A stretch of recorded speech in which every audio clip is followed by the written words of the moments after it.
KUAM News Headlines is presented by Calvo's Insurance, a legacy of trust, serving Micronesia since 1938. Matson, celebrating 25 years of commitment to Guam, Micronesia, and the CNMI. Cars Plus Hyundai, home of the Kona electric vehicle, an electric heart with an SUV soul. Test drive yours today at Cars Plus. McDonald's of Guam, I'm Loving It, and King's Restaurant, serving your local breakfast, lunch, and dinner favorites for over 45 years.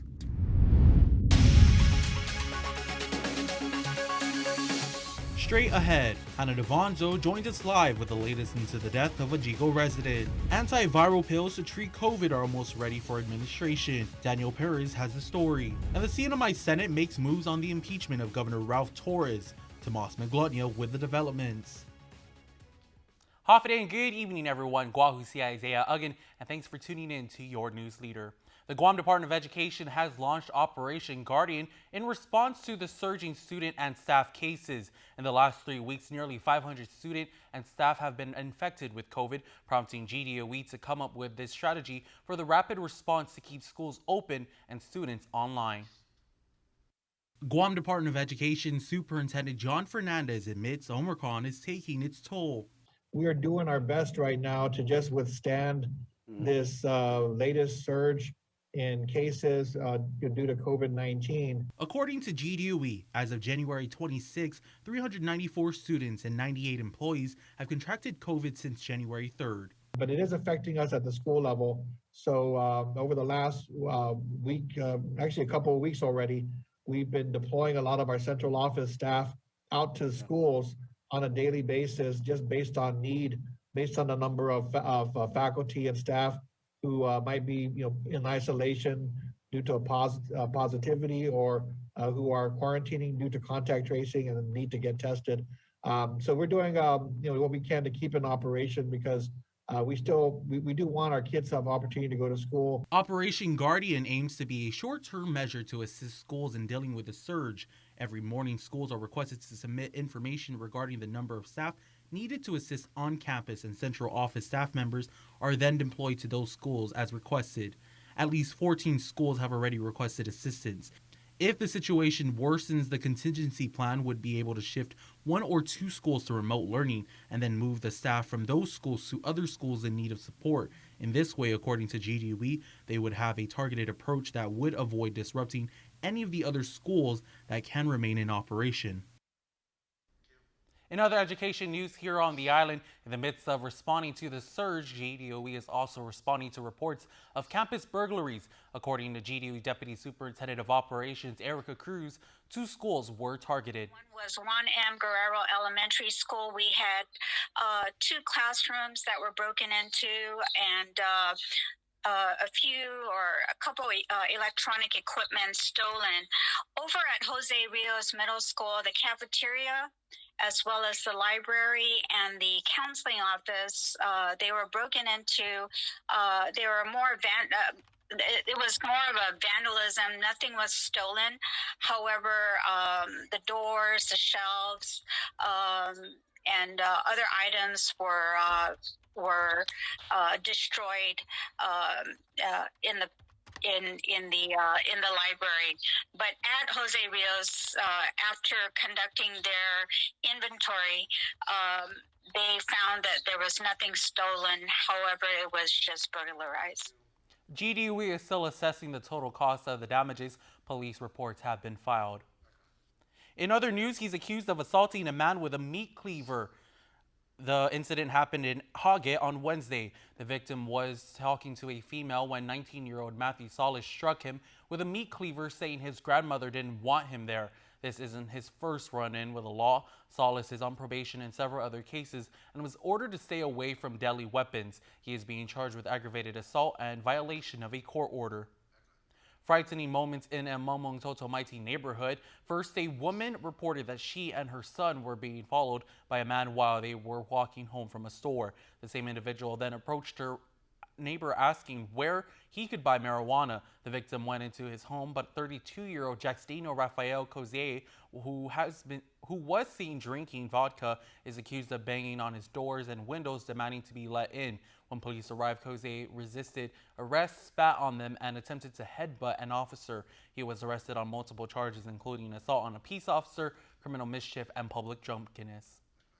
In regional news, the CNMI Senate is making moves to the Senate impeachment trial of Governor Ralph Torres. CNMI Senate President Jude Hochfinder speaks publicly on the matter for the first time. KUAM's Tomas Manglotnia reports. A governor who was elected by the people. The CNMI Senate impeachment trial for Governor Ralph Torres is on the move. It's not fun times in the CNMI. It's really an interesting times, and we'll go from there. I would we're going to give both parties an opportunity to present their case. But rules for the trial have to be set first. Senate President Jude Hochfinder speaking publicly for the first time. I've assigned the resolution to the Joint Committee, which consists of the JGALFR, chaired by Senator Carl King Neighbors, and Executive Appointment and Governmental Investigation, chaired by Senator Cruz. The committee will review the articles of impeachment adopted by the House and prepare rules for the Senate trial. This is the second time Hofschneider finds himself in the middle of an impeachment. In 2013, he was also the Senate president when then-Governor Benigno Fitiel resigned before his Senate trial. The 2013 rules were crafted by Governor Torres himself when he was a sitting senator. Different times, different members that are involved this year. I want to give an opportunity to the new members that are not been here in the past to also give some of their views as they, I'm talking about the senators, they will be responsible with the proceedings as we move ahead with those dates. At least 6 or 2/3 of the 9-member Senate would need to vote to convict Torres. However, many speculate that it's unlikely that the Republican majority will remove their party's governor, who's seeking re-election, from office. Tomas Manglotnia for KUAM News. In other regional news, CNMI Lieutenant Governor Arnold Palacios says he cringes when he thinks about his original bid for office with Governor Ralph Torres, and he says it was difficult to watch the House impeachment process. It's Torres Palacios, and sometimes I cringe. Sometimes I cringe like, what did I get myself into? Well, Lieutenant Governor Arnold Palacios wearing regret on his sleeve, his name attached to his former running mate, Ralph Torres, who is the second governor in CNMI history to be impeached by the House of Representatives. Palacios says he often watched Torres' actions in office in dismay. There are times when I tell Governor, hey, Gov, I don't think you should do that. I think you should clear it with finance or even with the Attorney General's office. What am I going to do? Force him? Palacios is now in full force, coming out swinging, serving a political 1-2 punch, launching his campaign for the executive seat with Saipan Mayor David Apatang after testifying before the legislative committee that brought the 6 articles of impeachment to the floor. His words in the House may bleed into the impending Senate impeachment trial. I would not answer whether they should convict him. I think they should look at all. If anything, I believe that they should look at all the evidence.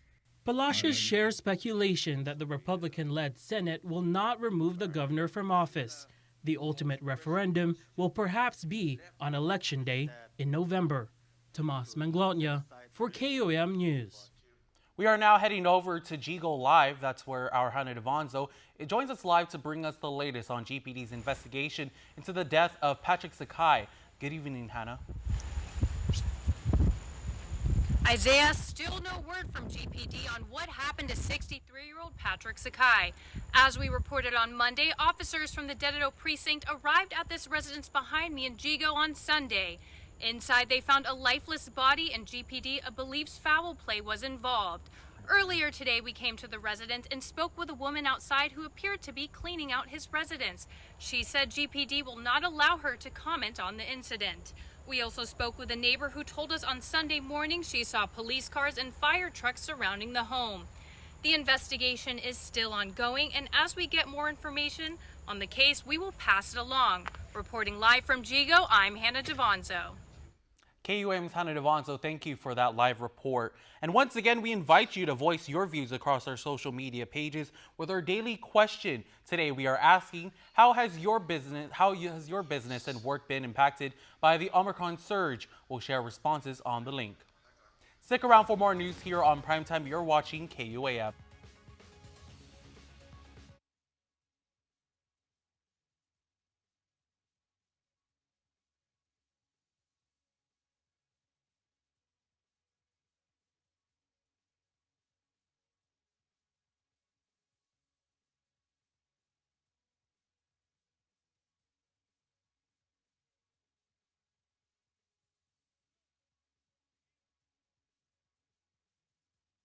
All right, let's go. Get it out, kids. Take your adventure further in the first ever Santa Fe Hybrid. Don't need a work break, keep the smile on your face. The moments you can't replace, and I'll be around. Whoa, you can count on me. You can count on me for life. Wherever life takes you, we're always here for you. Calvo's Insurance. Count on us for life. Mobile Smiles just got bigger and better. Get more Smiles points for every gallon of fuel you purchase. Or get more miles with United Mileage Plus.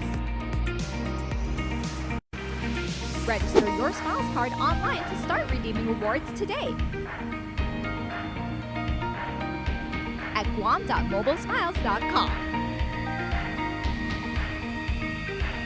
Let us know what's up on our KUAM News WhatsApp tip line at 671-727-0094. Share information about what's happening in your town, on Guam or the CNMI, and what you want us to know. Reach us on WhatsApp at 671-727-0094.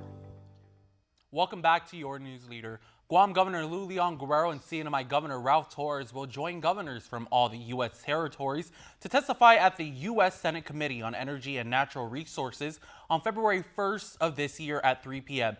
Established in Washington, D.C., the purpose of the hearing is to examine the state of the territories. Senator Joe Manchin, who chairs the committee, and ranking member Senator John Barrasso will be delivering the opening remarks. According to the CNMI Governor's PIO, Brianna Hunter, CNMI Governor Ralph Torres will be testifying virtually. KUAM News has also learned that Leon Guerrero is currently in San Francisco meeting with Region 9 before heading to D.C. to participate in the NGA winter meeting from January 28th through the 31st. 850 new positive cases, 36 people hospitalized. That's the latest numbers until we get the new JIC report tonight. Also, new pills to treat COVID-19 could be ready for administration in a matter of days. KUAM's Daniel Perez has the latest from the head of the Governor's Physicians Advisory Group. We're nearly completely done with developing a protocol for dispensing the oral medications.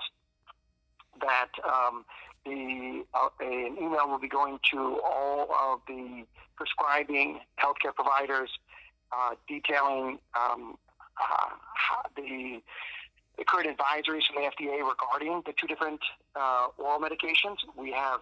According to PAG Chair Dr. Nathaniel Berg, the two antiviral pills, Paxlovid and Molnupiravir, to treat high-risk COVID patients could be available as early as Friday. The oral antiviral therapeutics have received EUA for the treatment of non-hospitalized symptomatic COVID-19 patients who do not require supplemental oxygen and who are at high risk for progression to severe COVID-19. Patients must start treatment within 5 days of system onset. Dr. Berg adds that although Paxlovid is effective against Omicron, there will be some residents that won't be able to take it.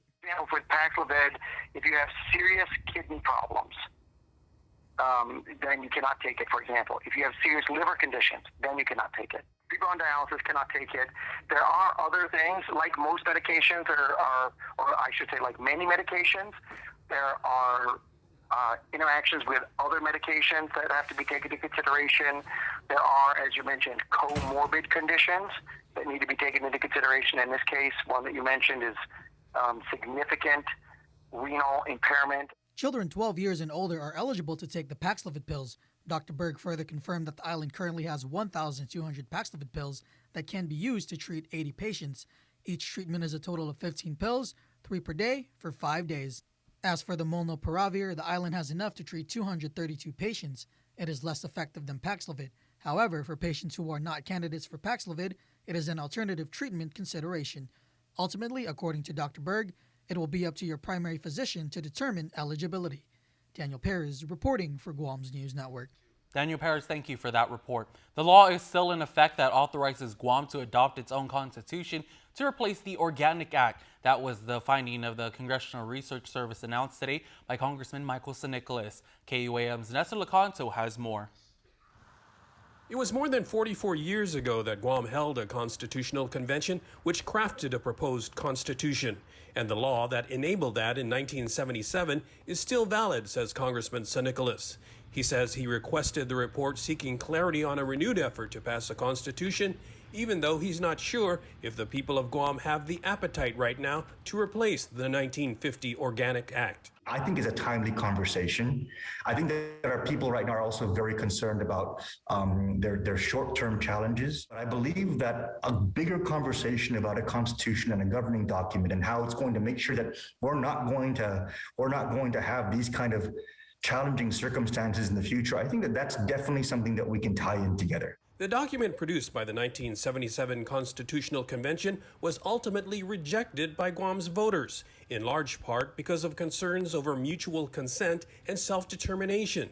Those same concerns were raised again during the congressman's briefing, but he disagrees that the question over political self-determination should precede a new constitution. I think that having a constitution actually would give us the foundation and the baseline for any kind of self-determination to really have some firm footing to stand on, because otherwise there's just a lot of what ifs.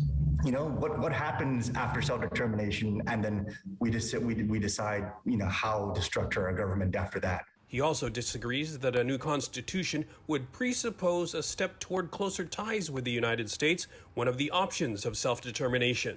Meanwhile, the new effort would follow the same process as 1977. Convention delegates would be elected to draft the Constitution, which would have to be, among other things, consistent with the sovereignty of the United States. For Guam's News Network, I'm Nestor Lecanto. The Leon Guerrero Tenorio administration remains optimistic that the Eagles Field area in Manila can be used for the planned construction of a medical campus. Acting Governor Joshua Tenorio says, unfortunately, it's beyond their control. Department of Defense is the landowner, so we'll be able to try and figure that out with them. The one decision, of course, that everybody knows that we have to do is we have to build a hospital. We have to build that center. And so we will deal with whatever decision.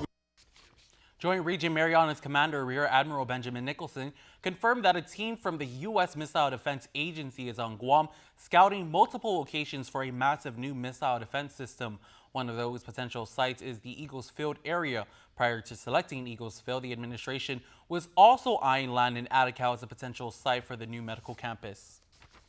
Today is a National Day of Remembrance for victims of nuclear radiation exposure, also known as downwinders. These are residents of areas in the western United States and the Pacific who were exposed to fallout from U.S. nuclear testing from the 1940s through the early 1960s. Guam is included in a bill that would pay compensation to victims. Robert Celestio is the president of the Pacific Association for Radiation Survivors. He says the governor requested information on who to lobby during her current trip to D.C. Our target that I gave them is Senator Hirano from Hawaii. We already spoke to several senators. Matter of fact, the chairperson from the last Congress was Senator Grassley, and the chairperson, what's his name? Got so many of them. Jerry Nadler from New York. Spoke with Grassley to try and get some going in the Senate because the bill already went to the House. The bill known as the Radiation Exposure Compensation Act would authorize payments to downwinders still awaits a House vote. If passed, it would then go to the Senate. There have been similar attempts to get legislation through in previous Congress. A heads up for anyone heading into the Guam Memorial Hospital Authority, as the emergency room is currently under construction and upgrades. Patients who go through the ER will experience a different way going into the facility. Patients will stop at the security checkpoint where guards will direct them where to go. Screening spaces have been designated and patients will be assessed and admitted from there. The Blue Med tent outside the ER remains open and will serve as a patient care area when needed. Ambulance have a direct drop-off area and hallway at the ER. The entire project is expected to be completed by late February. About 1,300 square feet of covered space is being added to the Sinahania Senior Center, allowing Manamkus to gather and do more outdoor activities safely when it reopens. A groundbreaking ceremony was held this morning. Sinahania Mayor Robert Hoffman. Vice Mayor Rudy and I are grateful that the additional space will help us adhere to the safe distancing and provide a space for our seniors to gather and do other activities outside the main congregate hall. As one of the larger senior centers on the island, it was at their request that they asked for a space that they can warm up, because it's too cold in there sometimes, that they can congregate, exercise, get fresh air. So we approached the Leon Guerrero Tenorio administration about the need, and they agreed to fund the project. Thank you. The $100,000 extension project is funded by the Department of the Interior Office of Insular Affairs. The contractor is Triple K Construction. The project should be completed in 3 weeks. Stay with us. Coming up next on KUAM News, Sports with Dave Delgado, and still to come, your Kutsung Creamery birthday shoutouts. Keep it here to KUAM.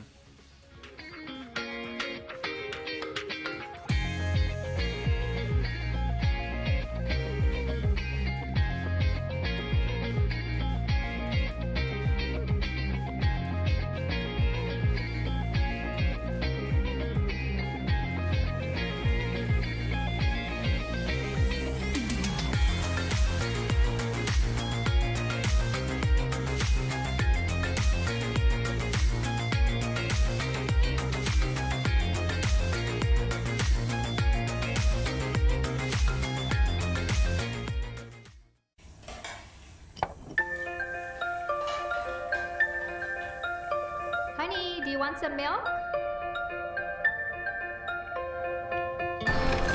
Do you ever wonder how your favorite products make their way into your local stores? Most arrive on state-of-the-art Matson vessels that transport containers of food, household items, equipment, and supplies into the islands every week.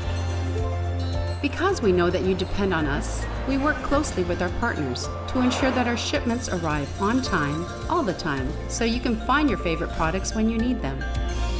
We transport the region's most precious cargo that supports successful businesses and promotes a better quality of life for our families. Matson is proud to have been the hometown shipping carrier for Guam, the CNMI, and Micronesia for the past 25 years, and you can count on us to be here for generations to come. Buenas and half a day. Part of taking care of yourself is participating in cancer screening. Make it a point to see your doctor at least once a year for an annual visit to discuss your risk and to determine which tests are right for you. Many tests are free or covered by insurance, and there may be programs to help those who don't have insurance. Cancer screening can save your life. There are screening tests that can catch cancer early when it may be easier to treat. So learn more at cancer.org/getscreened. KUAM Sports is brought to you by Docomo Pacific. Better together.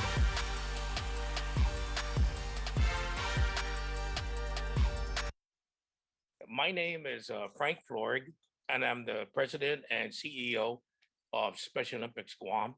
With regards to the signing of the MOU between SOAP, which is Special Olympics Asia Pacific, and the Badminton Oceania Conference, I guess that's what they're called.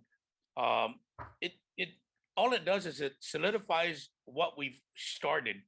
And to be quite frank and honest with you, in August of 2019, Guam and the Guam National Badminton Federation had initiated an MOU between Special Olympics Guam and GNBC or GNBF here on Guam.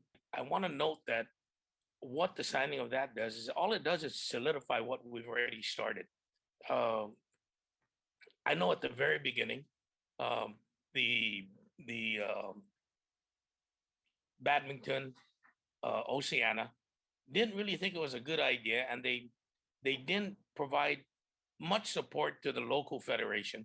It was the local federation that found monies to supply Special Olympics with, I believe it was well over 60 badminton rackets, and these are not the cheap rackets. These are actually ones that I believe the pros use. So they provided us that. They provided coaching. They also took some of our coaches and actually put them through shuttle time, and that's the start of what you're seeing today between the badminton Oceania Conference and Special Olympics Asia Pacific.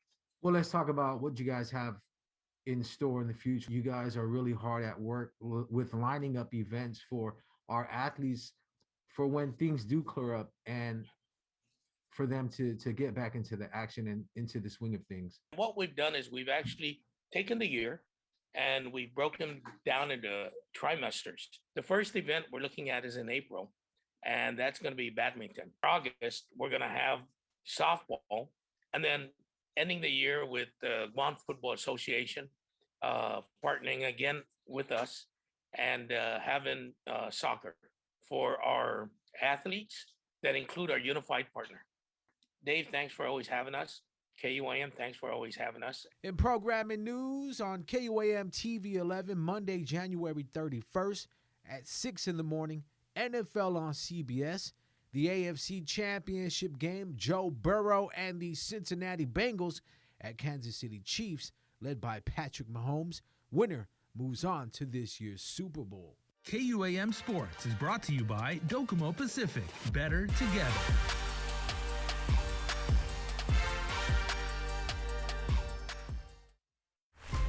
Building on the past, we at Docomo Pacific Business believe in helping businesses move forward and together, changing the way we get things done to make you and your company reach your highest potential.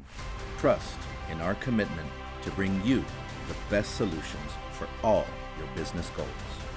We are Docomo Pacific Business. Let's work better together.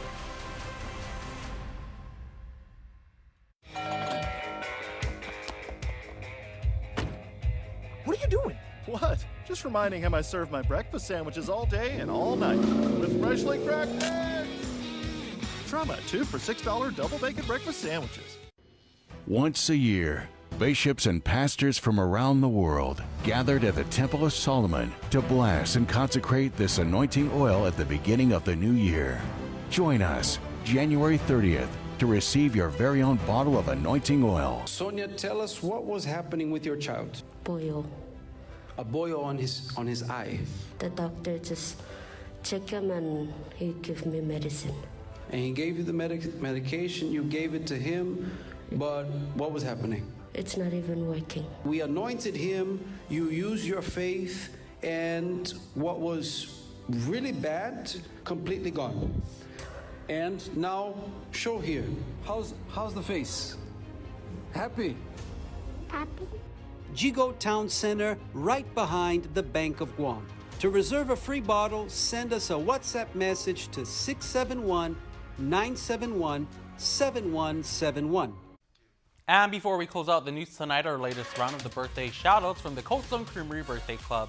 All right, everybody, happy birthday to Samantha Facto. Happy birthday to you. Wishing you the best birthday ever. Adrian Ray Torres, happy birthday to you as well. Your family is sending their love. Rokai Koa Cruz Blas, happy birthday number 3, and wish you a wonderful and blessed 3rd birthday. Love mom, dad, brothers, sisters, and the Paw Patrol team. Nice. Doris Metabusa Regis, happy birthday, Auntie Doris. We love you so much, your adoring friends and family. And Pedro Sablan, happy birthday number 82 to our dad, Gramps, Tata, Papa Jigo, Pedro Sablan. Wishing you another blessed year and everlasting memories on your special day. We love you, Bula. Say your families. That's going to do it for us here on Primetime this Thursday evening. Guahusia Isaiah, again, thank you for watching, and good night, Marianas.